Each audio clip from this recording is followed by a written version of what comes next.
नमस्कार साथियों, जय हिंद। मैंने कई बार अपने वीडियो में ये जिक्र किया है कि जो भी अभी हाल की वैकेंसी निकली है, चाहे वो एम्स फार्मासिस्ट हो या बिहार 2472 फार्मासिस्ट हो या फिर उत्तराखंड का हाई कोर्ट का ऑर्डर हो, मध्य प्रदेश में फार्मासिस्ट की वैकेंसी हो, वहाँ डिप्लोमा इन फार्मेसी को ज़्यादा प्राथमिकता दी जा रही है। और ऐसा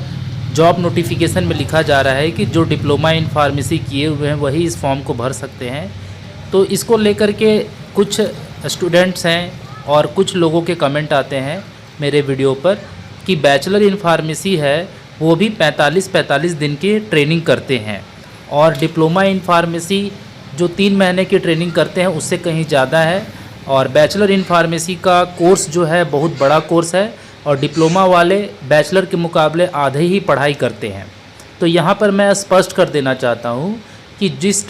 ट्रेनिंग की आप बात कर रहे हैं बैचलर इन फार्मेसी में, चाहे वो हॉस्पिटल की ट्रेनिंग हो या इंडस्ट्रियल ट्रेनिंग हो,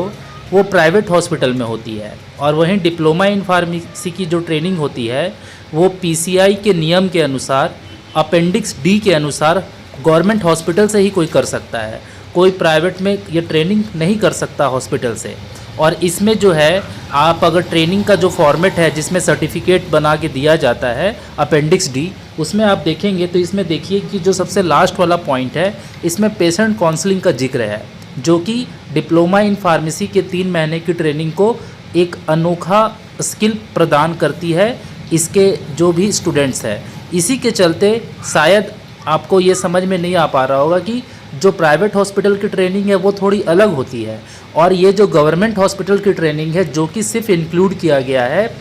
फार्मेसी काउंसिल ऑफ इंडिया के सिलेबस के अनुसार डिप्लोमा इन फार्मेसी के लिए, उसे गवर्नमेंट हॉस्पिटल से ही करना होता है, तभी उनकी ट्रेनिंग अनिवार्य होती है। अन्यथा उनकी ट्रेनिंग को रिजेक्ट कर दिया जाता है और उनका रजिस्ट्रेशन नहीं होता। वहीं जो बैचलर इन फार्मेसी की हॉस्पिटल ट्रेनिंग है वो ऑप्शनल होती है, आप चाहें तो कर सकते हैं और ना चाहें तो भी नहीं कर सकते। आपका रजिस्ट्रेशन जो है हो जाएगा बिना ट्रेनिंग का भी। लेकिन बैचलर इन फार्मेसी जो है उनमें जो ट्रेनिंग है और डिप्लोमा इन फार्मेसी है उसमें जो ट्रेनिंग है, दोनों में काफ़ी फ़र्क है। और यहाँ पर जो डिप्लोमा इन फार्मेसी की ट्रेनिंग होती है वो एक रजिस्टर्ड फार्मासिस्ट की निगरानी में होती है, और हॉस्पिटल के जो सुपरिटेंडेंट होते हैं जो कि एक एमबीबीएस डॉक्टर होते हैं उनकी देखरेख में किया जाता है, क्योंकि दोनों का सिग्नेचर यहाँ पर होता है। और शायद यही कारण है कि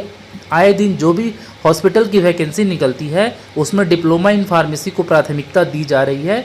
क्योंकि इसलिए कि डिप्लोमा इन फार्मेसी का जो मोस्ट ऑफ द 80% सिलेबस है वो हॉस्पिटल के लिए डिज़ाइन किया गया है, और हॉस्पिटल से जुड़े जो जो काम इनको करने हैं वो उनको सिखाया जाता है। तो अभी इसी को देखते हुए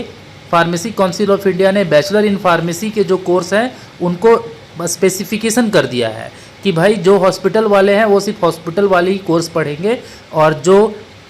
इंडस्ट्री में जिनको जाना है वो इंडस्ट्री वाले ही कोर्स करेंगे। तो 2025 से जो भी एडमिशन होगा बैचलर इन फार्मेसी में, वो पहले ही डिसाइड कर लेना है कि आपको किस फील्ड में अपना करियर बनाना है। और इस तरह से आप जो है